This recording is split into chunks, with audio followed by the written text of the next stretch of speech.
প্রিয় দর্শক, আসসালামু আলাইকুম। স্বাগত জানাচ্ছি রয়্যাল বাংলা টিভির সংবাদে। সাথে আছি আমি জাহিদুল ইসলাম রনি। এখন দেখবেন প্রতিনিধির পাঠানো ভিডিও চিত্রে রয়্যাল বাংলা টিভির সংবাদ।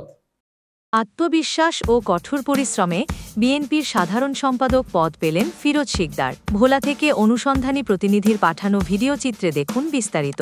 মোফাস্সলে জন্ম নেওয়া, পেশাগত দায়িত্ব পালন ও বিএনপি রাজনীতিতে সক্রিয় থাকায় সফলতার পথযাত্রী ফিরোজ শিকদার। ভোলা জেলার তজুমুদ্দিন উপজেলাস্থ সোনাপুর ইউনিয়ন ইন্দ্রনারায়ণপুর গ্রামের এম.এ. কাশেম শিকদারের সুযোগ্য সন্তান ফিরোজ শিকদার। শিক্ষাজীবনে ছিলেন একজন পড়ালেখায় মনোযোগী শিক্ষার্থী।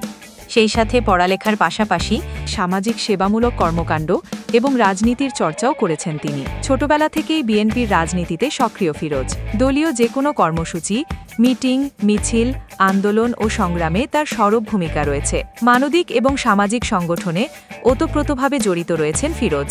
অসহায় ও দুস্থ মানুষের কল্যাণে ব্যক্তিগত অর্থায়ন সহ নানাভাবে অবদান দৃশ্যমান ফিরোজের। পেশায় তিনি একজন সাধারণ ব্যবসায়ী।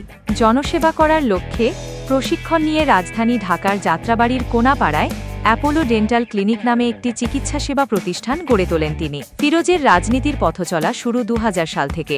ভোলা জেলার তজুমুদ্দিন উপজেলা বিএনপির বলিষ্ঠ নেতা এ.কে.এম. মহিবুল্লাহ এবং তজুমুদ্দিন উপজেলা বিএনপির সদস্য সচিব ওমর আসাদ রিন্টু মিয়ার হাত ধরে রাজনীতিতে উত্থান তার। ফিরোজ দীর্ঘদিন যাবৎ বিএনপির রাজনীতির সাথে সক্রিয় থাকায় এবং তার কর্মকাণ্ড ও আচরণে খুশি হয়ে ভোলা ৩ সংসদীয় আসনের সাবেক এমপি এবং সাবেক বিএনপি সরকারের পানি, পাট ও বাণিজ্য মন্ত্রণালয়ের মন্ত্রী বীর বিক্রম মেজর অবসরপ্রাপ্ত হাফিজ তাকে সোনাপুর ইউনিয়ন বিএনপির সাধারণ সম্পাদক পদে দায়িত্ব দেন। বর্তমানে তজুমুদ্দিন উপজেলা বিএনপির আহ্বায়ক আলহাজ গোলাম মোস্তফা মিন্টুর নেতৃত্বে রাজনীতিতে সক্রিয় ভূমিকা পালন করছেন।